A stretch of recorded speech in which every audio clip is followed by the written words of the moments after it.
ग्राम खंडवाया की शांति धरा पर आज कुछ अलग ही वातावरण था। सुबह की पहली किरणों के साथ जब गांव की गलियों में ढोल की थाप गूंजी, तब हर हृदय में एक अद्भुत उत्साह का संचार हुआ। आज गांव में पधारे थे रज्जू भैया सैनिक विद्या मंदिर के स्वयंसेवक। राष्ट्रीय स्वयंसेवक संघ की शताब्दी वर्ष की इस पावन बेला पर उन्होंने किया था अनुशासन, राष्ट्रभक्ति और एकता का अद्वितीय प्रदर्शन, पथ संचलन।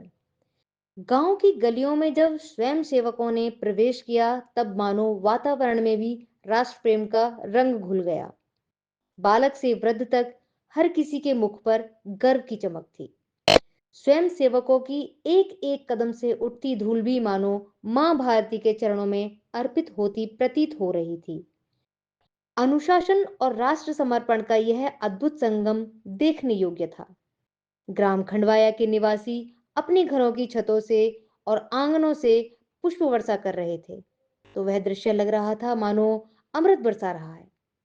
हर गुलाब की पंखुड़ी, हर फूल जैसे कह रहा हो, हे स्वयं सेवकों, तुम्हारा यह मार्ग केवल पथ नहीं, बल्कि राष्ट्र के नव जागरण की रेखा है। गांव के बुजुर्ग गर्व से कहते सुने गए, राष्ट्रीय स्वयंसेवक संघ का यह पथ संचलन हमारे लिए केवल कार्यक्रम नहीं, यह हमारी आत्मा की पुकार है, हमारे संस्कारों का परिचायक है और हमारे भारतवर्ष के स्वर्णिम भविष्य का संकेत भी।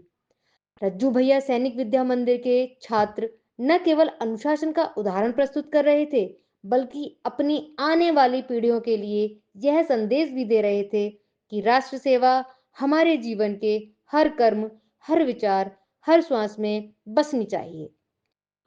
खंडवाया का आज का दिन इतिहास के स्वर्ण पृष्ठों में दर्ज हो गया है, क्योंकि आज यहाँ केवल पथ संचलन नहीं हुआ, आज यहाँ राष्ट्रभाव का जागरण हुआ। आज यहाँ संघ के शताब्दी संकल्प का आशीर्वाद बरसा और आज यहाँ मां भारती के चरणों में समर्पण का अद्वितीय दृश्य साकार हुआ। खंडवाया का कण कण गर्व से गूंज रहा था, हम सब राष्ट्र के सेवक हैं और भारत हमारी आत्मा है।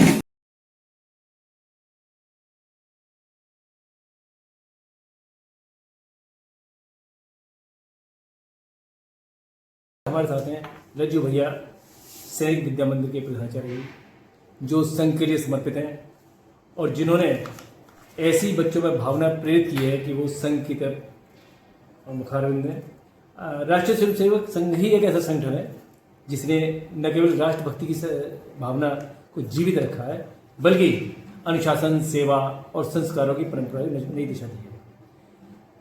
तो बात करते हैं प्रधानाचार्य से, इस पथ संचलन की भावना कैसे तैयार होती है, उसके पीछे क्या अनुशासन है और संगठन के क्या उद्देश्य हैं, क्या संदेश देना चाहिए?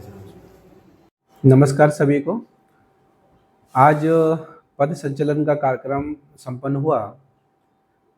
रज्जू भैया सैनिक विद्या मंदिर, हम सब जानते हैं कि ये राष्ट्रीय स्वयंसेवक संघ से प्रेरित, विद्या भारती से संबद्ध और केंद्रीय माध्यमिक शिक्षा परिषद बोर्ड सीबीएसई बोर्ड से 6 से लेकर 12 तक एक आवासीय विद्यालय है और ये विद्या भारती का एक राष्ट्रीय प्रोजेक्ट है। इसमें मुख्य उद्देश्य ज़्यादा से ज़्यादा बच्चों को भारतीय सशस्त्र सेनाओं में बच्चों को एनडीए, टेक्निकल एंट्री और अन्य माध्यमों से उनको प्रवेश दिलाना है।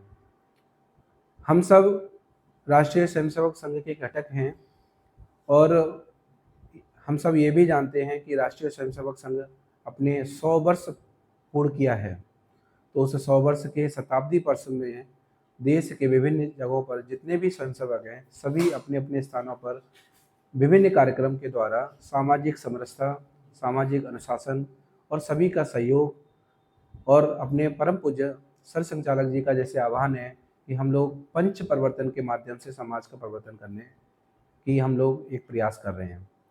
तो उसका पंच परिवर्तन में कुटुंब प्रबोधन है, सामाजिक समरसता है।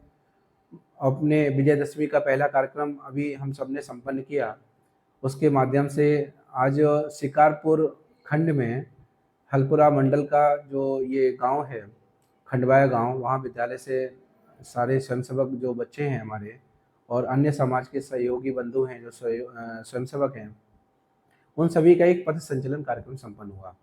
पथ संचलन कार्यक्रम के द्वारा एक समाज में एक टीम भावना, उनके अंदर समरसता का भाव और एक रूपता का भाव और उनके अंदर अनुशासन की भावना करना मुख्य उद्देश्य है। तो इस पथ संचलन के माध्यम से गांव में हम सब लोग गए थे, वहाँ पर गांव के सभी बंधुओं का सहयोग प्राप्त हुआ हमें। सभी ने जगह जगह पुष्प वर्षा की, सभी में बड़ा उत्साह था और हमारे जो कैडेट्स हैं उनमें भी बड़ा उत्साह था। और यहाँ के शिक्षक बंधु, यहाँ के सारे जो सहयोगी बंधु हैं, उन्होंने भी बड़े हर्षोल्लास से इस कार्यक्रम में भाग लिया। तो इस कार्यक्रम का मुख्य उद्देश्य हम सब जानते हैं कि पथ संचलन को जो परेड भी कहते हैं, तो एक अनुशासन की भावना आती है। कदम से कदम मिलाकर जब बच्चे चलते हैं तो उनके मन में विचार भी एक ही होते हैं। तो एक विचार, श्रेष्ठ विचार के साथ समाज और देश को आगे बढ़ाना है और राष्ट्र प्रथम की भावना उनके अंदर आए, देश के प्रति उनकी भावना आए, ऐसा हम सब लोग सोचते हैं। आखिर में प्रधानाचार्य जी, आप देश के युवाओं को क्या बताना चाहेंगे? देश के युवाओं को मैं बताना चाहूँगा कि आज देश में विभिन्न प्रकार की चुनौतियाँ हैं। पूर्व में देश जब आज़ाद नहीं हुआ था तो देश में आज़ादी में अपने युवाओं ने सबसे पहले आगे बढ़ चढ़ के भाग लिया और देश के अंग्रेज़ों के से हमें आज़ाद कराया। आज दूसरे प्रकार की चुनौतियाँ हमारे सामने हैं। सबसे बड़ी चुनौती हमारे सामने है कि इस 21st सेंचुरी में बच्चों को अपने जीवन के लिए उनका कैरियर चूज करने का है।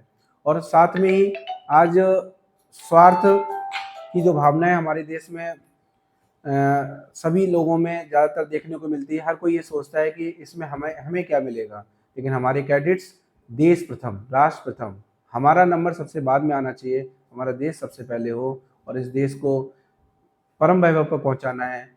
परम वैभव से अर्थ है कि समाज के हर क्षेत्र में भारत आगे हो, प्रथम हो और विश्व में भारत जो है ना एक उभर कर ये आए। और हमारे देश में सबसे अधिक युवा हैं, तो उस युवा जो हैं वो नेतृत्व करें और उनके अंदर अनुशासन की भावना हो, उनके अंदर समाज में समरसता की भावना हो, सभी को लेके चलने की भावना हो और अपने देश में सभी को साथ में लेके जब चलेंगे, अनुशासन में रहेंगे, तो जो भी कार्य करेंगे, जिस क्षेत्र में भी कार्य करेंगे, तो मुझे लगता है कि देश प्रथम की भावना के साथ वो कार्य बहुत अच्छे से होगा और उसमें फिर अपना और अपने परिवार का तो पोषण हो ही जाएगा।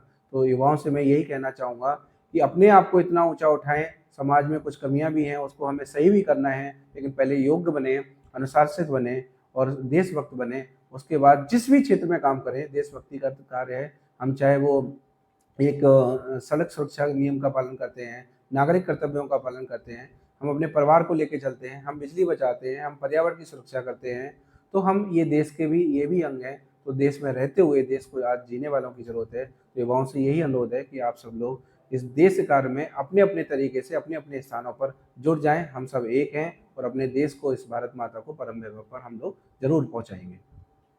धन्यवाद।